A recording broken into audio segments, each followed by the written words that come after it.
Aqui está falando sobre a loucura que muitas vezes atinge um iniciado. Por isso que às vezes a gente encontra iniciados que viraram mendigos, que viraram loucos. Conservai sempre a vossa mente nas estrelas, mas deixai os vossos olhos verem os vossos passos, para não cairdes na lama, por causa da vossa contemplação de cima.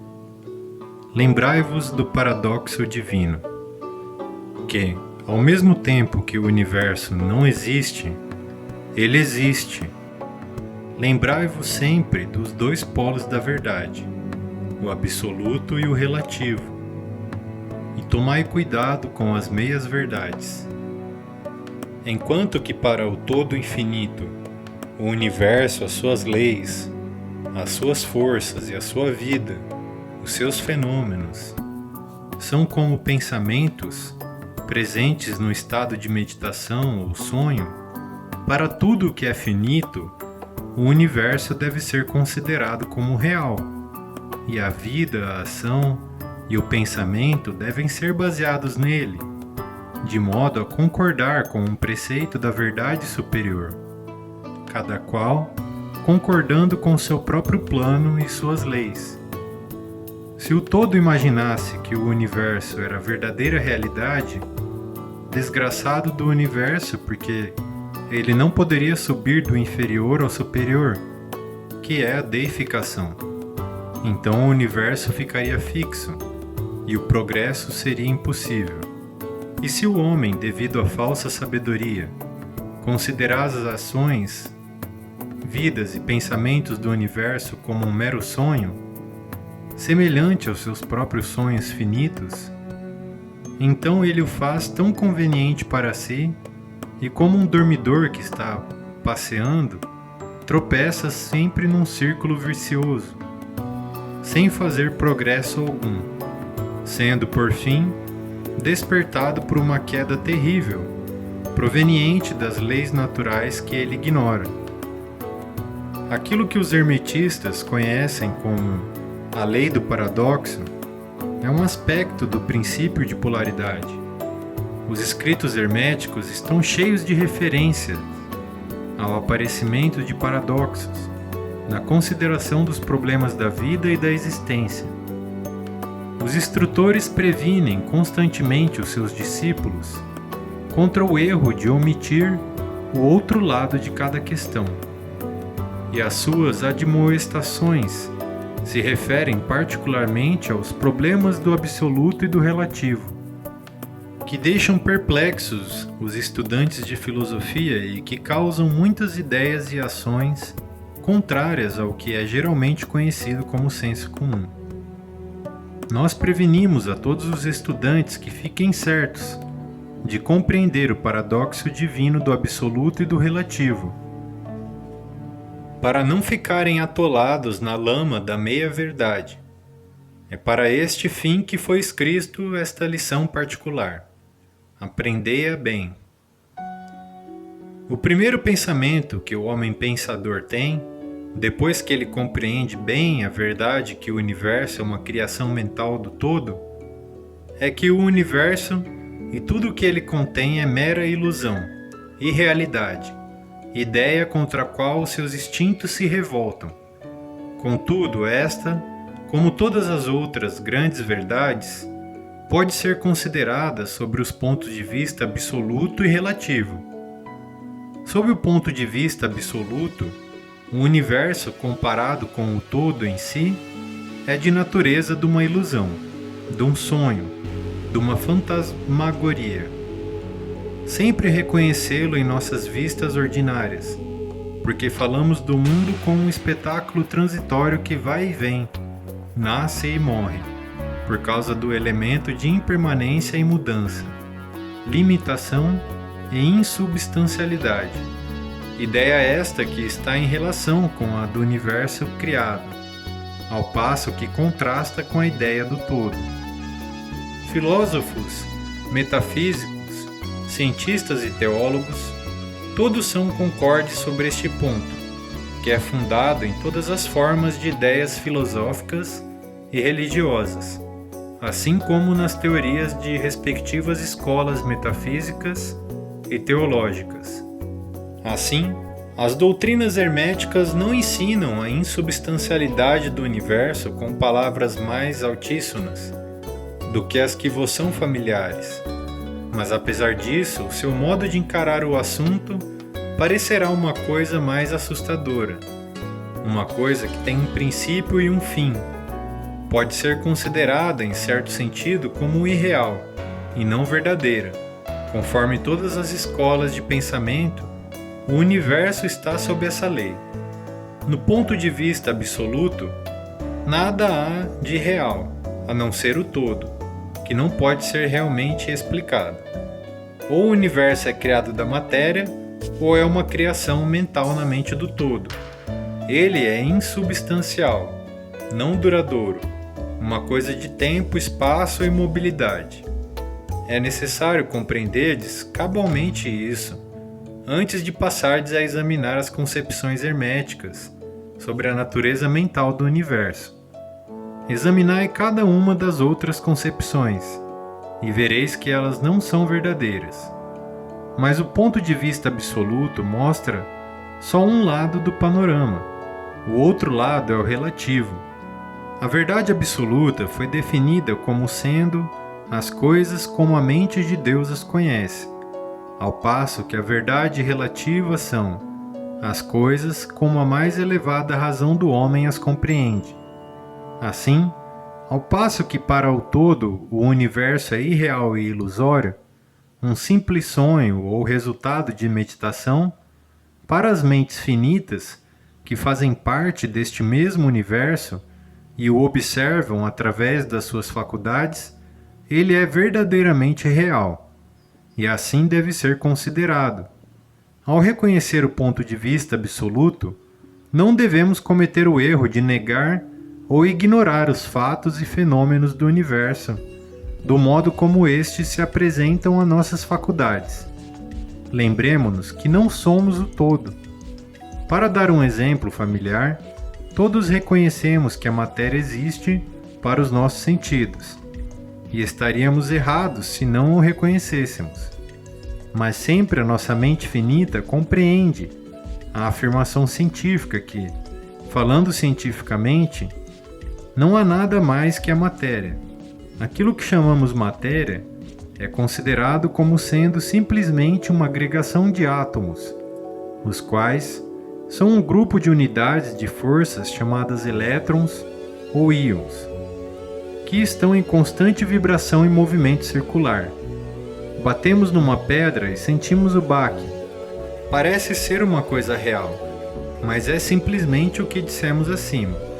Mas lembremos-nos que o nosso pé, que sente o baque, também é matéria, e portanto é constituído de elétrons, porque esta matéria também é nosso cérebro.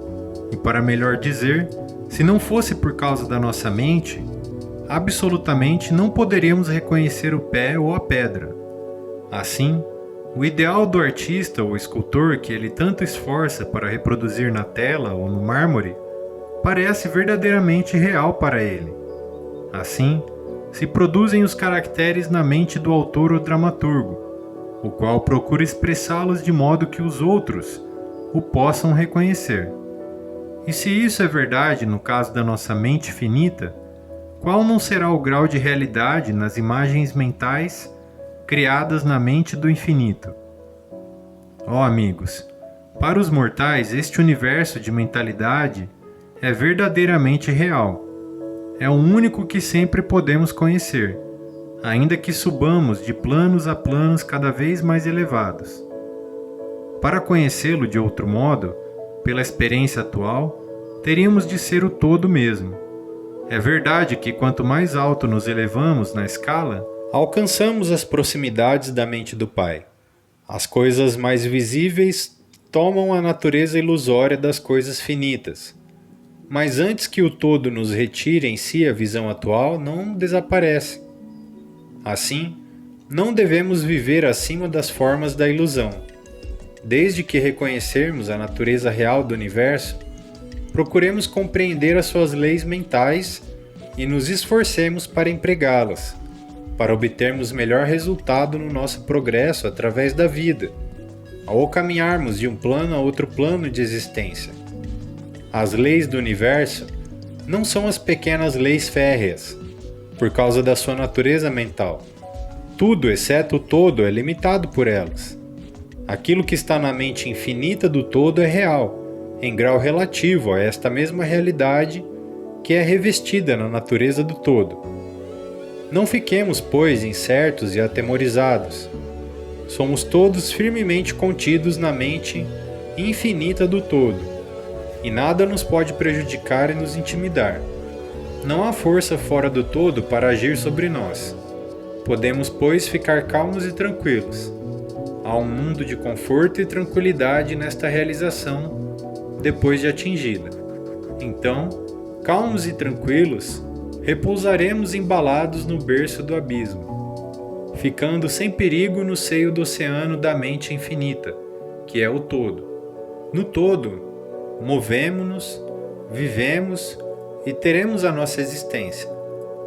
A matéria não é para nós a matéria inferior, enquanto vivemos no plano da matéria. Apesar de sabermos que é sim simplesmente uma agregação de elétrons ou partículas de força que vibram rapidamente e giram umas ao redor das outras, na formação de átomos, os átomos vibram e giram, formando moléculas, que por sua vez formam as grandes massas de matéria. A matéria não é para nós a matéria inferior. Quando prosseguirmos nas investigações mais elevadas e aprendemos dos conceitos herméticos que a força, da qual os elétrons são unidades, é simplesmente uma manifestação da mente do todo, e assim, no universo, tudo é simplesmente mental em sua natureza, enquanto, no plano da matéria, podemos reconhecer os seus fenômenos, poderemos examiná-la, como fazem todos os mestres de graus mais ou menos elevados. Mas fazemo-los aplicando as forças superiores. Cometeremos uma loucura pretendendo negar a existência da matéria no aspecto relativo. Podemos negar o seu domínio sobre nós. Devemos fazer, mas não devemos ignorar que ela existe, em seus aspectos relativos, ao menos enquanto no seu plano. As leis da natureza não são menos constantes ou efetivas, como sabemos. Apesar de serem simplesmente criações mentais, elas estão em muitos efeitos dos planos diversos. Dominamos as leis inferiores, aplicando-lhes as que lhes são superiores, e somente por este modo. Mas não podemos escapar da lei e ficar inteiramente fora dela. Nada, senão o todo, pode escapar da lei. E isso é porque o todo é a própria lei, de que todas as leis procedem. Os mais adiantados mestres podem adquirir os poderes usualmente atribuídos aos deuses do homem. E há inúmeras ordens de entes na grande hierarquia da vida, cujas existências e poderes excedem mesmo os dos mais elevados mestres entre os homens, a um grau imaginário para os mortais. Contudo, o mais elevado dos mestres e o ente mais elevado devem curvar-se à lei e ser comunada diante do todo, de modo que, se mesmo estes entes cujos poderes excedem os atribuídos pelos homens aos seus deuses, estão subordinados à lei, imaginai qual não será a presunção do homem mortal da nossa raça e do nosso grau, quando ousa considerar as leis da natureza como irreais, visionárias e ilusórias, porque chegou a compreender a verdade que as leis são de natureza mental e simples criações mentais do todo. Estas leis que o todo destinou para governar as leis não podem ser desafiadas nem erguidas. Enquanto durar o universo, elas durarão, porque o universo só existe pela virtude destas leis, que formam o seu vigamento e ao mesmo tempo o mantêm. O princípio hermético de mentalismo, explicando a verdadeira natureza do universo, por meio do princípio que tudo é mental, não muda as concepções científicas do universo, da vida ou da evolução. Com efeito, a ciência simplesmente corrobora os ensinamentos herméticos. Estes últimos ensinam que a natureza do universo é mental, ao passo que a ciência moderna diz que ele é material, ou ultimamente que ele é energia, em última análise. Os preceitos herméticos não caem no erro de combater os princípios básicos de Herbert Spencer, que afirmam a existência de uma energia infinita e a energia da qual todas as coisas procedem. Com efeito, os hermetistas reconhecem na filosofia de Spencer a mais elevada exposição das operações das leis naturais, que foram promulgadas até agora, e eles creem que Spencer foi uma reencarnação de um antigo filósofo que viveu no Egito milhares de anos antes e que, por último, se tinha encarnado como Heráclito, filósofo grego que viveu em 500 a.C. E eles consideram esta ideia da energia infinita e eterna como partindo diretamente da linha dos preceitos herméticos, sempre com o acréscimo da sua própria doutrina, que esta energia, de Spencer, é a energia da mente do todo. Com a chave mestra da filosofia hermética, o estudante poderá abrir várias portas das quais mais elevadas concepções filosóficas do grande filósofo inglês, cuja obra manifesta os resultados da preparação de suas encarnações precedentes. A sua doutrina a respeito da evolução e do ritmo está na mais perfeita concordância com os preceitos herméticos sobre o princípio do ritmo. Assim, o estudante do hermetismo não deve desprezar quaisquer destes pontos de vista científicos a respeito do universo. Todos devem ser interrogados para se concluir e compreender o princípio oculto, que o todo é mente, o universo é mental e criado na mente do todo. Eles creem que os outros 6 dos 7 princípios se adaptarão a esta doutrina científica e servirão para esclarecê-la. Não há que admirar ao encontrarmos a influência do pensamento hermetista nos primitivos filósofos da Grécia, em cujas ideias fundamentais se baseiam em grande parte nas teorias da ciência moderna. A aceitação do princípio hermético, do mentalismo, é o único grande ponto de diferença entre a ciência moderna e os estudantes hermetistas. Mas a ciência se dirige gradualmente para o lado dos hermetistas, nas suas apalpeladas no meio da escuridão, para encontrar um caminho de saída do labirinto que vaga nas suas pesquisas pela realidade. O fim desta lição é gravar na mente dos estudantes a verdade que, para todos os intentos e propósitos, o universo e suas leis, seus fenômenos, são justamente reais, que mesmo o homem está incluído nelas, de modo que poderiam estar sob a hipótese de mentalismo ou energismo. Sob qualquer hipótese, o universo no seu aspecto exterior é mutável e transitório, e por isso sem substancialidade e realidade. Mas notai o outro polo da verdade.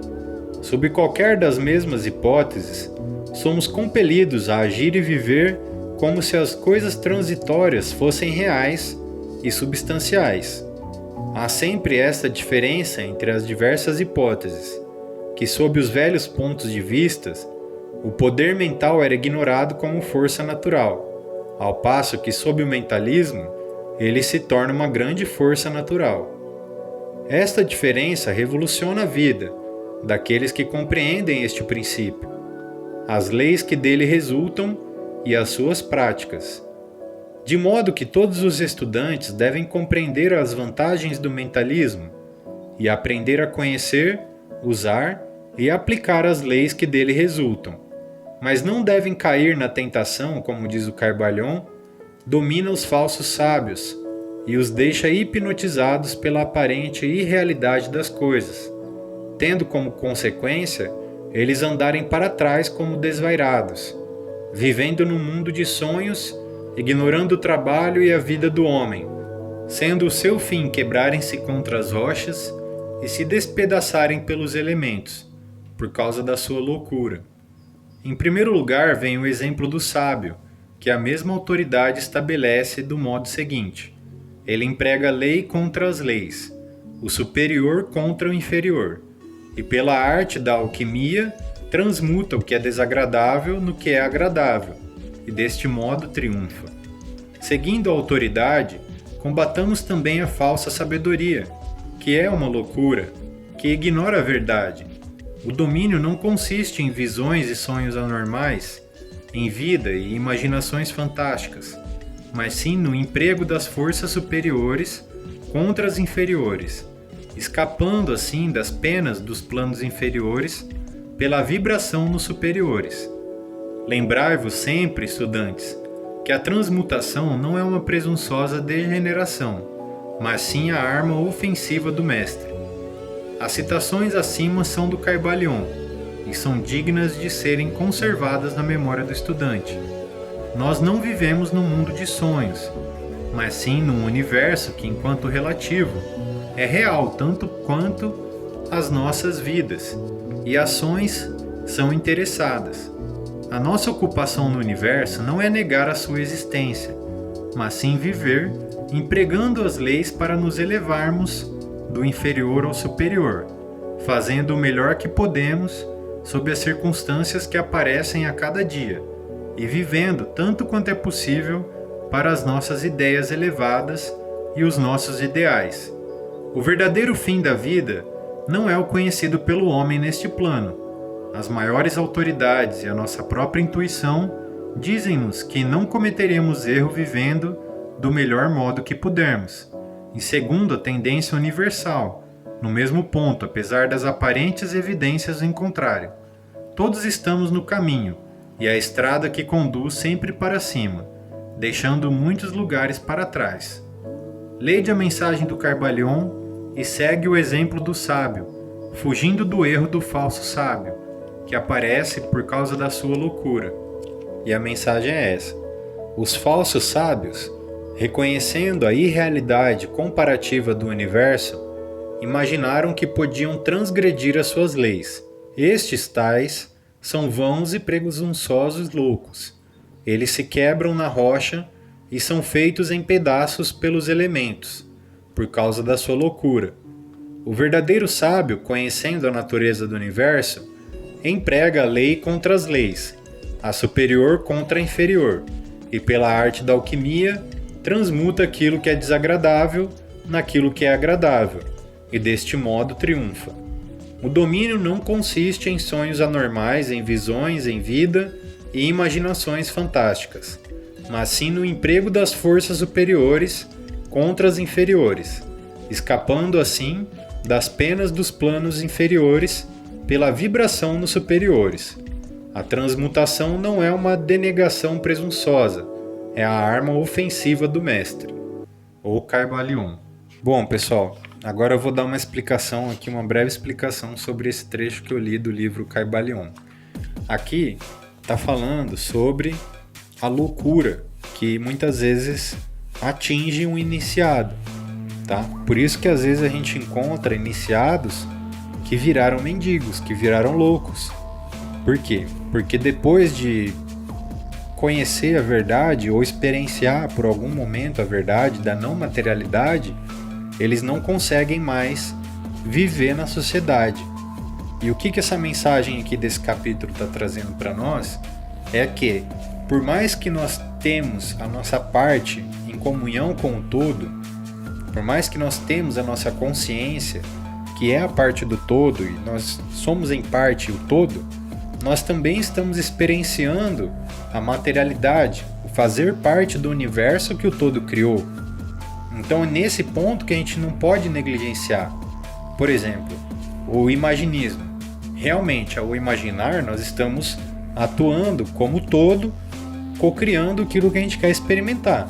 Mas não é suficiente viver só na imaginação, porque nós também temos a nossa parte material, nossa matéria, da qual a gente precisa cuidar. A gente precisa cuidar do nosso corpo, a gente precisa cuidar da nossa casa, a gente precisa de dinheiro para comprar nossas coisas, nosso alimento, entende?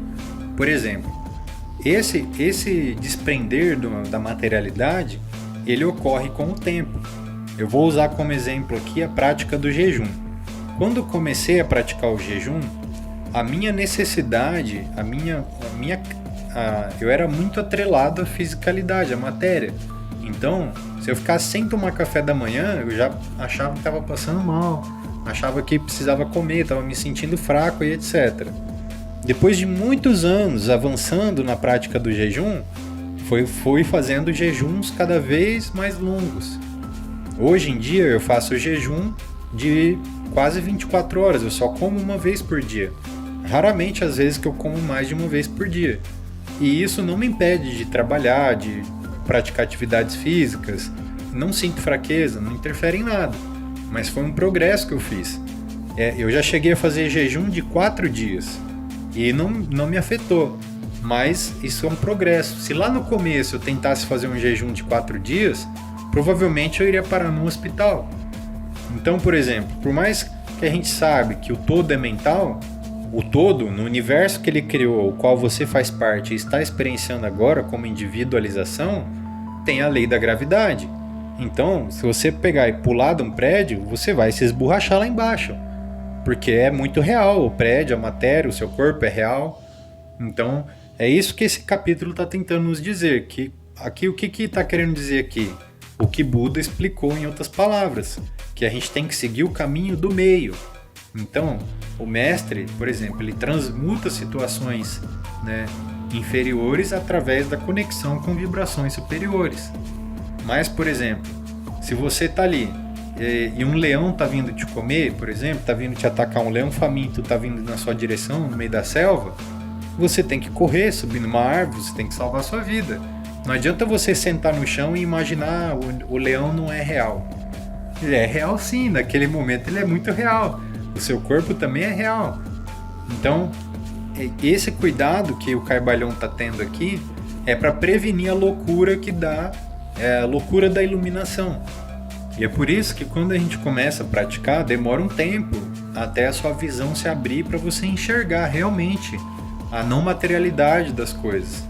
Porque a mente tem que estar preparada para conseguir continuar vivendo no teatro da vida e continuar fazendo seus papéis, e apesar da mentalidade, apesar do mentalismo, apesar de saber que não é real, continuar brincando na brincadeira como se fosse real. O mito de Hércules, por exemplo, cita isso, né? Quando ele vai à loucura e mata a sua família, tal, está simbolizando essa questão de o iniciado, na hora que ele descobre que ele é filho de Deus e que ele é um com Deus, dele perder a capacidade de continuar vivendo como um homem. Então é essa loucura que esse capítulo está nos advertendo aqui sobre isso.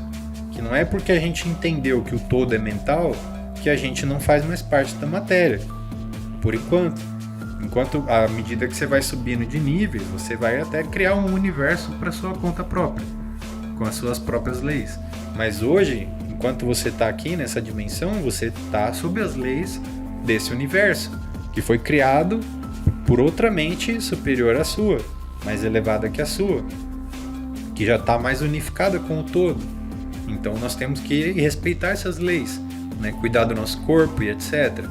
E essa desvinculação, ela é progressiva. À medida que a gente vai crescendo, a gente vai expandindo, até chegar no ponto que você vai criar um novo universo, né? E aí você vai criar as leis do seu universo. Mas enquanto você está aqui nesse universo, você tem que respeitar as leis desse universo.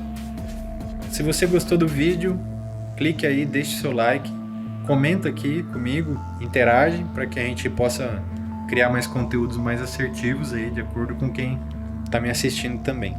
Valeu, obrigado e até a próxima.